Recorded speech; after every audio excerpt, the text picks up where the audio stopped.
mention one of the top stories in the Journal this morning, and that is the technology startups are feeling an IPO chill. So far this year, only 14% of IPOs in the U.S. were done by technology companies. That's the smallest percentage in 20 years. The Journal saying sky-high valuations are starting to backfire on some of the Silicon Valley hopefuls as they try to raise more money or attempt to go public. John Hilsenrath, let's talk about this for a second, because I feel like the private market has also been a part of this. When you look at valuations like $55 billion on Uber. Well, that's exactly right. The private market is the central part of this. We see private equity firms bidding up valuations of companies before they go public. When they come to the public market, investors are saying, we don't want it at that price.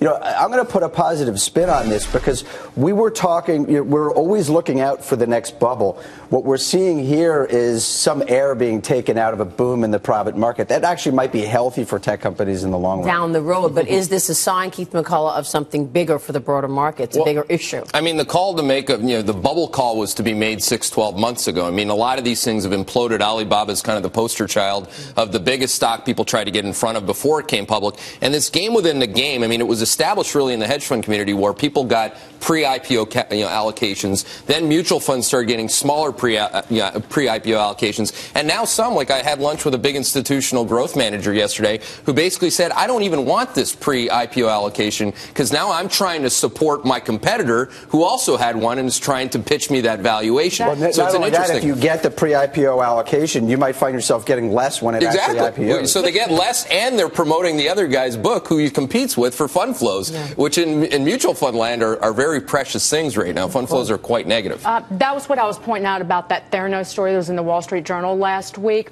That technology that they have for blood testing, it might eventually work across all the tests that they offer. But the fact that they were not using this blood testing technology for most of the tests, according to the reporting, it makes investors look at that company and go, what did we just put a $9 billion valuation on? And a friend of mine told me yesterday, he said, investors in technology don't mind investing in the crazy, but don't make them look stupid. Yeah, exactly. This is a part of this lunch that I had last night. It was like the blazingly obvious. But he said, the thing about buying it after the IPO is that I get to look at things like the S1.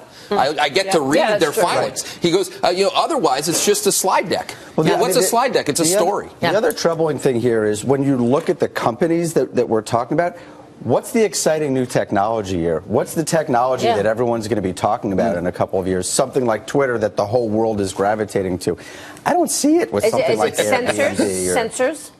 It's going to be something that no one understands except basically the people who started the company. So we use as an example a company like Dropbox. How exciting is that you could send big emails through this other technology? I mean, there's nothing really breakthrough like major revolution in terms of tech right now. And that's something to worry about for the economy, because this economy needs some breakthrough technologies. It needs some breakthrough ideas. But what's going public this week? Ferrari. That's old school. And very old. People are buying it because they like the name and it's sexy, and it's the same people who would buy the luggage that fits in the Ferrari that they are. Well, how about last week? Albertsons, a grocery store, for crying out loud. Well, this is another huge problem. I mean, you have the private equity piece. They need to monetize, and they're trying to sell Wall Street some pretty old baggage. Albertsons, the poster child of that. So you got a weak IPO market, and you got an earnings story that is also really underwhelming. This is a broader story for the markets and the economy. So where do investors go in the absence of this? I think leverage deals, leverage buyouts. If you can't make the money on a good IPO, then maybe you just pump a lot of debt into these companies and take out dividends. Which has definitely been happening. I mean, the problem is that when you start tying two rocks together, they still sink. So you got a lot of people who are starting to question these big leverage deals. At the same time, they're saying, if I can't get growth anywhere else, I might as well try it. It's happened in semiconductors, for example. The stocks have acted quite well on it, whereas in oil and gas, the stocks have not liked it. So it's an interesting bull-bear debate. In a world where interest rates are going to stay very low, there's this incentive to go back to debt. And in a world where you're searching for growth and it's hard to come by, it's brutal. you got to find the outsized growers.